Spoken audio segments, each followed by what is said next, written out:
Welcome to Shift, a college admissions ACT, SAT, and CLT podcast for a changing world. I'm Tyler, the founder of Achievable, and we have an affordable ACT course that includes everything you need to ace your ACT. A full textbook, tons of questions backed by our memory enhancing algorithm, videos on key topics, a built-in study planner, and full-length practice exams. You can get a free trial at achievable.me, and if you like it, use the code podcast to get 10% off. Now, let's get started. Today, we've got Sasha Chada back on the show with us. And Sasha, I'd love if you could introduce yourself for our listeners.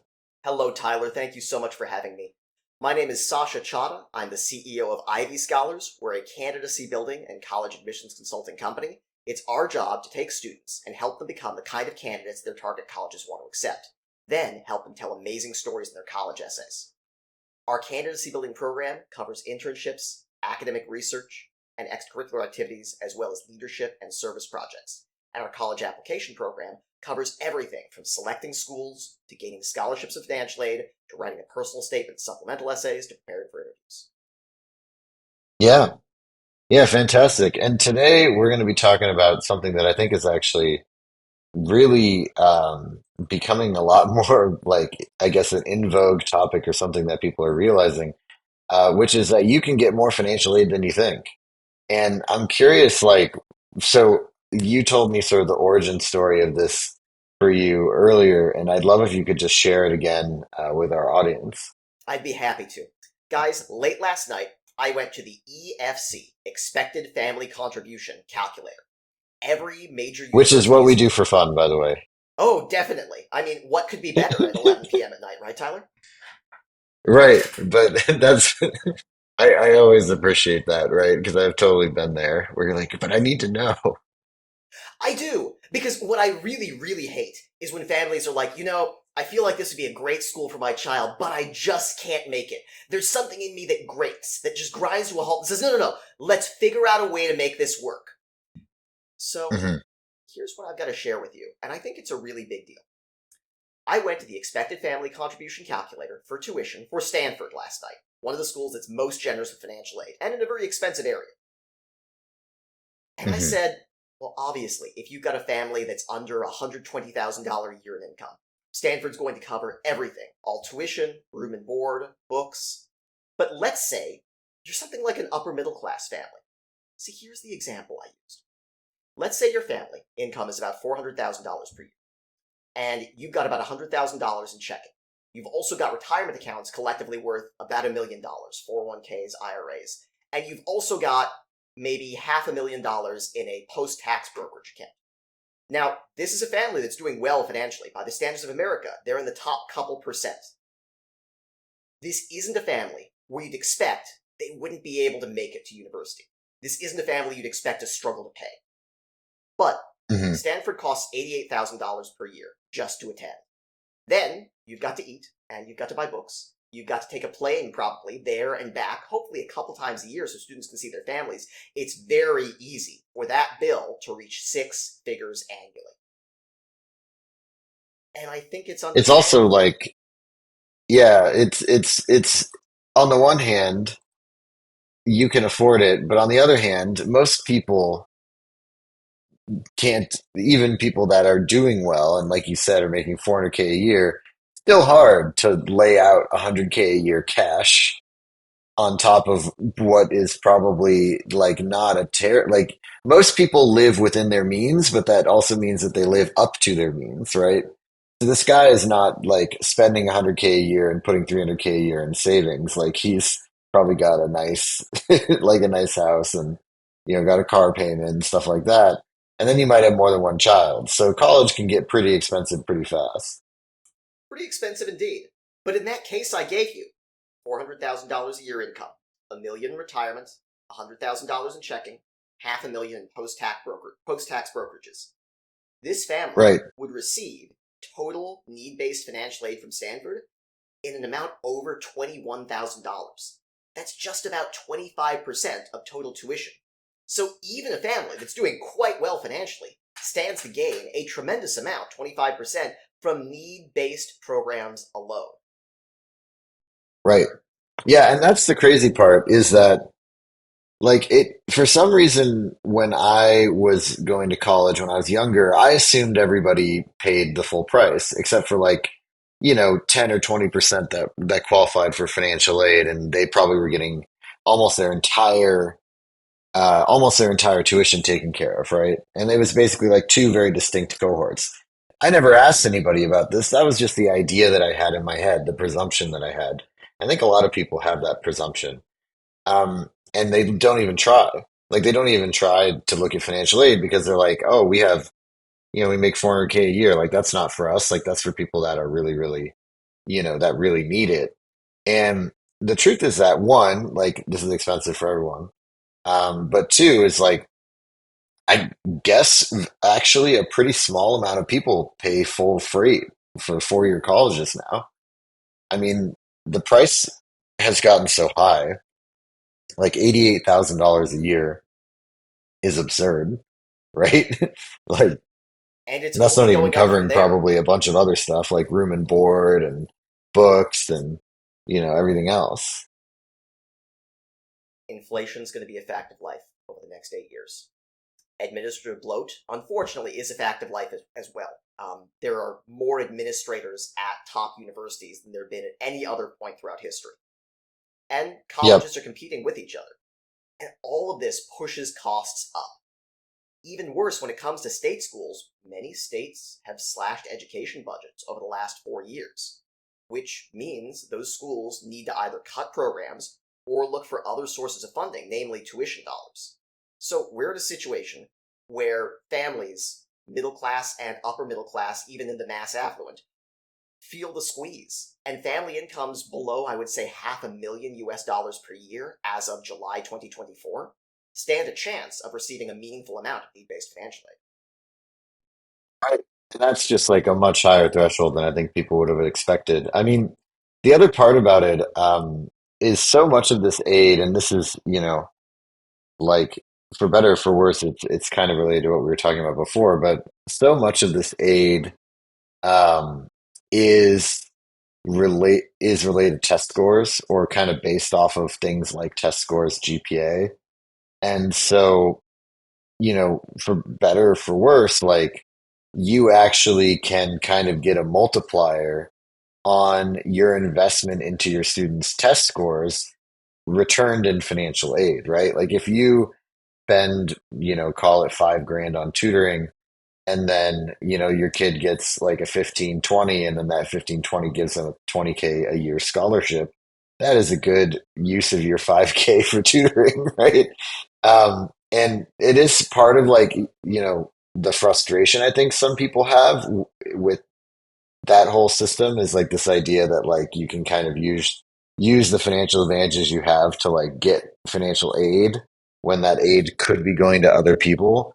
But the unfortunate fact is just that the only way that these aid organizations can really accurately like determine the best people to get it come from like quantitative means, right? Like, I mean, everyone will write an application essay that includes some sob story, I'm sure, but it's definitely like I think it is the truth, right? Like that this sort of system exists right now, and so you can actually get a lot more aid than you think um, by pushing your kid to get higher test scores and grades. You can get a lot more aid than you think with higher test scores and grades. And there's a few other avenues that are often under-recognized and I think underutilized. So when it comes to grades and test scores, I agree with you completely that having a solid academic foundation, especially if you're able to get to something like a 1500 level SAT score, can do a lot for you. And that example you gave of a 400% return on investment, you spend $5,000 on tutoring and get a $20,000 scholarship, well, it's a lot better than anything you'd see in the stock market. Right. But the counterpoint to this is so many parents are scared. This is a tremendous risk to take on children and a tremendous amount of pressure to put on teens' shoulders. I try and make sure the teens and Ivy scholars are insulated from financial concerns. The idea that their performance is going to determine how much their parents are paying for college, even when it's true, I just think it's another level of stress adolescents don't need. But when it comes to us doing strategy and talking with parents about strategy, I factor in grades and test scores, the quantitative measures. And what I like to do is go to the websites of what I'd call, let's say, top 100, top 200 universities, and look for the quantitative benchmarks at which they give tuition remission or tuition rebates. Most of these are publicly available. But lots of Ivy Scholar students want to go to even more competitive schools, in the top 50 or even top 25, what get called Tier 1 or Tier 2 schools. So an example of a Tier 1 school might be Harvard or Stanford, one of those top-tier schools that's really amazing that everyone's heard of. And an example of a Tier 2 school might be something like Georgia Tech, or UNC Chapel Hill, or the University of Michigan. Great schools, not quite rubbing shoulders with the Ivy League, but still offering amazing opportunities. What I've found, and what I try and share with all the parents who come to my programs, is that while Tier 1 schools are often stingy with merit scholarships because they don't want to try and incentivize students to come to their school because they don't want to compete with each other, Tier 2 schools have some really, really great merit scholarships that so few people apply for. For example, University of Michigan has a Joseph M. Geisinger Scholarship. So that's for engineering students, and it's $20,000 per year. It's an online application with 5 activities, 1,500 characters each to describe how they impacted you, so about 250 words, that can be taken from the Common Application, and a personal essay that you've got to write in addition to the personal statement you wrote for the Common Application. In my experience, this takes about 3 to 5 hours of coaching at Ivy Scholars rates of $400 per hour. That's about $1,200 to $2,000. 3 of our students have received that scholarship in recent memory over the last couple of years. So all of them got at least a 10x return on what their parents invested. 2 parents I talked to were pretty concerned about this, and understandably so. It's a lot of pressure to put on their child. But when it works out, there's something really amazing you can pull off with these merit scholarships because far too few students are applying to them. Well, and that's the other part of it too, is I think a lot of people, they think about scholarships as like, oh, like I apply to FAFSA and that's kind of it, right? Or like maybe there's like a couple big ones that I try to squeeze in there. At the end of the day, you can turn applying to scholarships into a whole nother process like applying to colleges. And you can apply to as many scholarships as you want. I mean, realistically, it's just a matter of your time. Um, and there's no reason not to apply to like 20 or potentially more than that, right? Like if you have the time and if you feel like you have the grades and sort of the support, right? Like don't just wake up tomorrow and apply to 20 scholarships without like thinking about it first and maybe talking to somebody who knows about it. But in general, I think if you have the structure in place to do it, you can really apply to a lot of them. And I think that's something that people also like don't understand is like you can get $2,000 here and like your books covered here and like, 5K for room and board over here and kind of piece together like a meaningful amount of money with a lot of smaller scholarships as well. It really adds up. And because high school students generally work minimum wage or near minimum wage jobs, the return on the time they're investing for these scholarship opportunities ends up being meteorically higher than if they were earning money for themselves in more direct means. So even if they're only getting, say, 1 out of 4, 1 out of 5 scholarships they apply to, very often it's still a better trade-off than trying to work and earn money through normal commercial work. Yeah, I mean that's exactly it. Your hit rate will be 1 out of 5, right? I think that's something that like it's just like applying to jobs or even applying to colleges to an extent, right? Like you need to build in the assumption that you're not going to hit everything into your process and then just kind of like not be upset or worried when you get rejected from the 4 out of 5, right? You're like I already planned for this. Indeed. So I wanted to make sure our listeners understand a few different types of financial aid. There's Mhm. need-based. You'll start with FAFSA, the free application for federal student aid, and then you'll also want to do CSS, which is College Board's private aid portal. Once these two are established, in general, you've unlocked another level of aid potential. That's university-specific scholarships, like the ones I mentioned at Michigan and Georgia Tech and UNC Chapel Hill.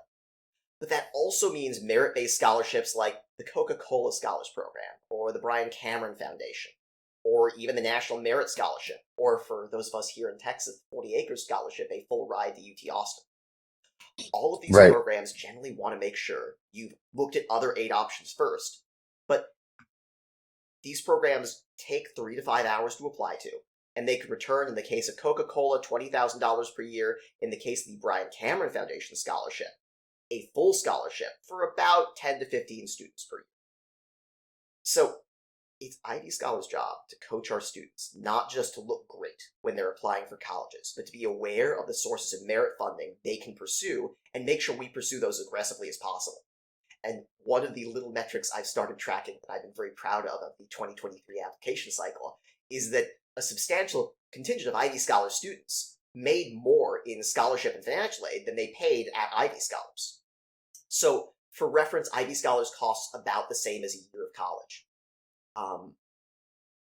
We're we're a program that requires a lot of dedication. Students might take 50, even 100 hours working with us directly, and another 2, 3, even 400 hours of homework. For us to be able to make sure parents see that at the end of the rainbow there's a pot of gold, that all this hard work pays off, that's brought me a tremendous degree of personal satisfaction, and I think it's brought parents a lot of comfort that they can invest in their children and see a return. Right. Well, and again, like most of that return comes from the merit portion of the scholarship world for most people, right? I think, and that's the part that I think maybe is like, as we mentioned earlier, like the key takeaway today is that um, you can get that return even if are doing pretty well financially. Like it's not just restricted to kind of people that maybe are for like just to kind of use very broad strokes, like the people you assume that would be qualifying for financial aid that are not as financially well off as you are. Financial aid really has become kind of a thing that everybody can pursue. Right. I'd say the myth that financial aid exists for indigent and poor students is over. The reality is, if your family takes in less than $500,000 per year, something that's, I think, 98% of Americans are in that case, then you need to be applying to FAFSA, to CSS, and looking for merit scholarships. Hmm. Now, there's another layer I want to bring everyone's attention to. In addition to school-specific scholarships, there are specific merit contest scholarships, contests in which students need to prove academic ability outside the structured classroom environment, outside just reporting grades or writing essays. These include projects like the Davidson Fellows Scholarship, where students might compose Mm. poetry, do a scientific experiment, submit research or philosophical writing, or musical composition. And while the standards are very high, the fellowship awards offers of $10, $20, or $50,000 to students who completed significant projects. So, for students who are already doing research to build candidacy, for students who are already passionate about doing a project, for example, lots of our business students participate in the National Hmm. Economics Challenge or the Conrad Challenge, both about entrepreneurship, innovation, and economic analysis. A lot of our students have found fantastic merit scholarships doing things they were already going to do anyway to build candidacy because they want to be great college candidates, and then just Hmm. formatting that in a different way, presenting it in a new way, making sure universities see that they've not just done this activity, but won an award for it and had some external validation from an independent third party who's experienced at vetting the real meat of student projects, the real level of merit there. Yeah, and I think that's also, I mean, first off, I love that you pointed out the contests, right? Um, but also second, I think the another key takeaway that you touched on just now is like you can and should reuse a lot of this work across a lot of different things. Really, at the end of the day, wh- your your opportunities are kind of limitless, right? There's too many scholarships to apply to all of them. There's too many colleges to apply to all of them. There's too many programs and contests to do all of them. So if you can parlay work you did for one and just helping shortcut you doing another one, right? That's just a good, efficient use of your resources. And with the scholarships, I've generally heard, right? I haven't done this myself, but I've generally heard that, like college application essays, there's minor differences and nuance for some of them. Every once in a while, there will be something completely out of left field that you have to make something from scratch for. but the vast majority of it is kind of covering the same stuff. And so you can, put it all in a Google Drive, every essay that you do, and then when you got a new one and it looks kind of like that other one you already did, you can go take that one, grab it, and then you're not starting from scratch, right? And all that whole thing can really make this all a lot more reasonable and feasible. Agreed, on all counts. I see a lot of students get concerned about being overwhelmed, especially when they've already written so many college applications and they're keeping up with AP or IB courses and finishing up a research project or a service project or an internship. It can feel overwhelming.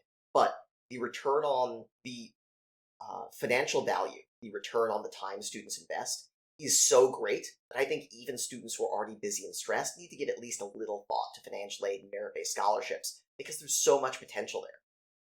Another point I'd like to emphasize for our students is that while there's tons of these scholarships in big cities, New York City, Boston, Chicago, Los Angeles, Houston, Dallas, Fort Worth area, there are a lot of really wonderful scholarships available in mid-sized areas that may be under-recognized. For example, Bethesda, Maryland, Menlo Park, California, Lexington, Massachusetts, Hoboken in New Jersey. We've had students from all these cities gain local scholarships that were earmarked just for students living in those areas. So instead of competing against a pool of a couple million people, you might only be competing against 100, even just tens of thousands of other families. And maybe only 1% to 2% of those are going to have students who are considering top-tier universities. Part of our job at Ivy Scholars is researching students' local areas and looking for funds earmarked from state or local government, from local Mm. philanthropic institutions, or from local educational institutions. And we found across the board that students who are pursuing aggressively these options end up with much more merit aid than students who don't. Yeah. Well, I think there's just, like you said, there's a lot still left on the table right now, which is literally money left on the table, which I think will probably change in the next few years, but this is the time to get it. I also really liked your point of that there's a lot of different scholarships out there. I mean, one of the projects that we have is we're looking at building a list of scholarships just like as a resource. Um, that are based around like your identity or like maybe you are like like child of like a military parent or like a police or fire officer parent or your religion. Like there's a lot of different groups that have scholarships dedicated to them, and that can be a great way to kind of not only are you, doing something that kind of it's like part of your identity in some way. And so like you kind of identify more with that organization. But also those are like likely to be a lot less competitive than the Coca-Cola scholarship, for instance. Exactly. So I think it's challenging for students to take a third-party objective look at their identity and ask themselves, what about this might be worthy of scholarships? And then go out and find those. For example, Right. I It's like imagine there's, it's a little bit cynical in some ways, I understand. I don't think it has to be. I think if you were, for example, the example used, the child of a firefighter or a police officer, it would be very easy to overlook the idea that there may be scholarships out there earmarked for you. But something like the list you're creating, or Ivy Scholar Services and all the presentations we do for the general public, I think it's really important we keep getting the word out about these opportunities because I want those scholarship dollars to get claimed, and I know the institutions granting them do too. I think it's a minor tragedy that every year there's millions of dollars of scholarships that keep sitting on the table because students didn't know to reach out for them. So for Hmm. students or parents listening to this who need resources, Tyler, I think your list is going to be fantastic. I also encourage lots of parents to reach out to financial aid offices, ask to speak to a financial aid Yes. counselor. This might take a week or two to get on their schedule, but even just a 10-minute conversation where you can outline your background and financial aid circumstances can give you some insight as to what scholarships or other funding sources you ought to pursue and how to frame what you need from the university in order to be able to attend. Now, this is doubly Also, true. Sorry. go ahead, go ahead. This is doubly true for students who are applying to state colleges with honors programs. We've seen lots of honors colleges created over the last decade at Ivy Scholars, basically elite programs within state schools, often tier 2 or tier 3 schools, that offer students a smaller cohort that is more intimate, with privileged access to professors and researcher internship opportunities and financial aid opportunities. When I'm talking to parents who say something like, Stanford sounds great, and I'll do anything I can do to let my child go if they can get in. But Sasha, what's our backup plan? My answer is, what about the Honors College at Penn State, or the University of Houston, or the University of Virginia? Somewhere you can get a great education for a much more reasonable cost, and an honors program in which students are much more likely to receive aid. So when I'm helping students search for merit scholarships, I also want to look for honors programs that may not directly advertise themselves as scholarship programs, but often come with scholarships Mhm. or financial aid attached. Yeah, that is a new tip. I have not heard that one before, but that's really good.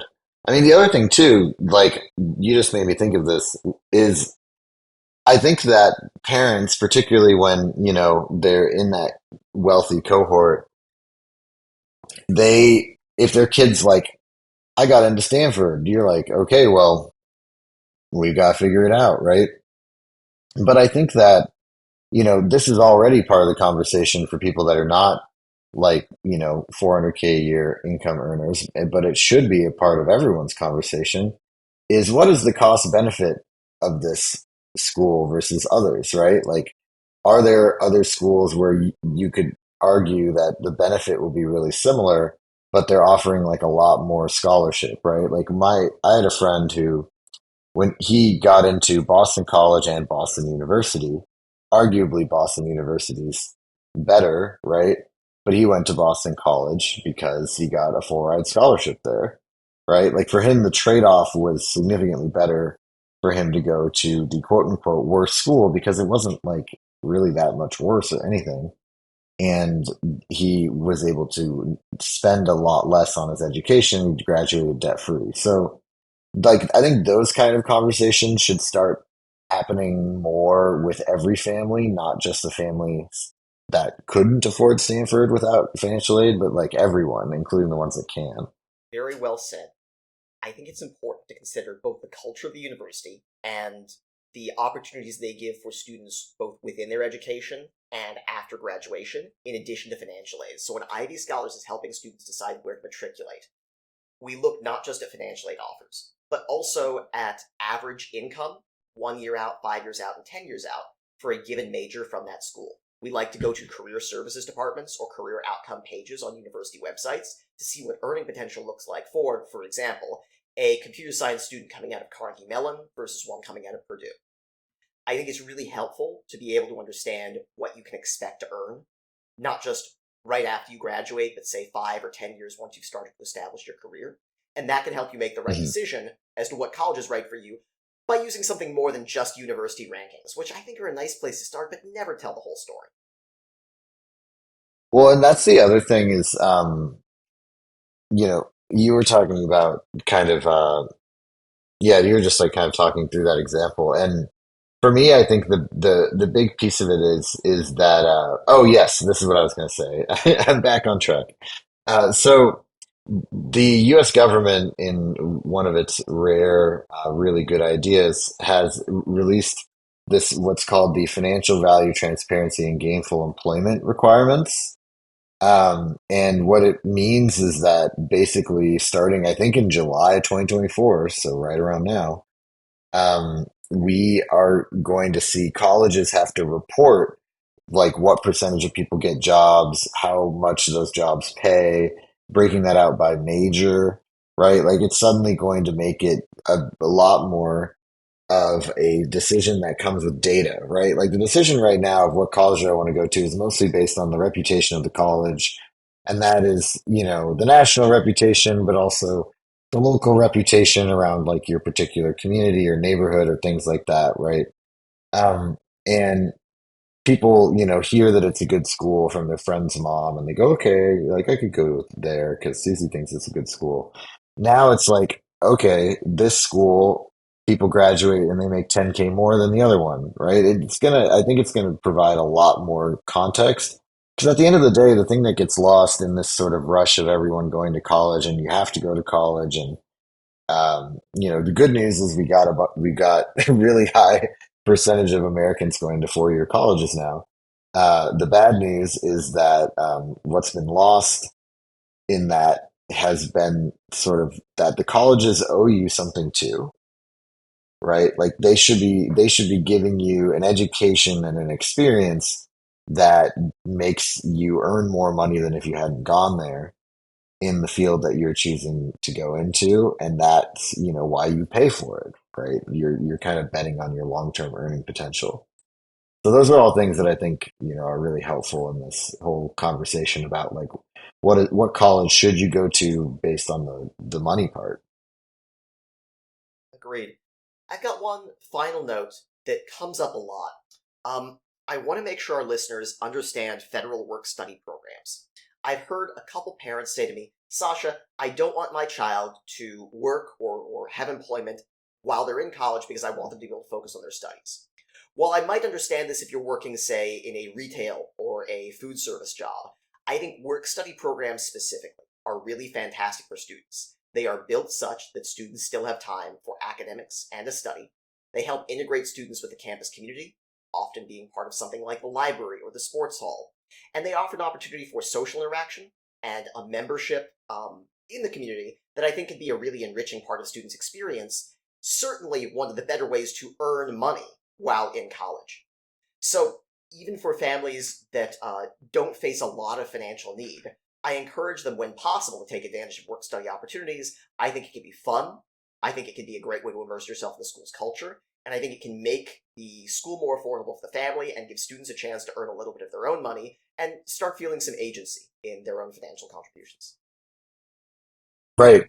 Yeah, and I mean that is a pretty meaningful thing. I think that for a lot of students, especially those that would be looking at taking out student loans, I think you can first kind of sit them down and have the talk about student loans, right? And like, do you, because I mean, when I was that age, I wouldn't have gotten it unless someone had really sat me down. But then after that talk, then maybe you'll find a pretty motivated child who's like, I would love to knock 25% off my, post-college debt by just like doing some more work now. I'm already, doing all this work to apply to colleges. It's basically the same thing. Very cool. Anything else you wanted to cover on this topic before we wrap up? My last caveat is that almost all of this is really just applicable to American students who have US citizenship or permanent residence. For international Mm, students, we've got a different and much more complex and laborious set of protocols, but the harsh truth is there's a fraction of the merit and need-based aid available for non-US citizens or permanent residents that there are for US citizens or permanent residents. yeah. Yeah, and I wonder if that's just because, these scholarships are just kind of doing what's easy.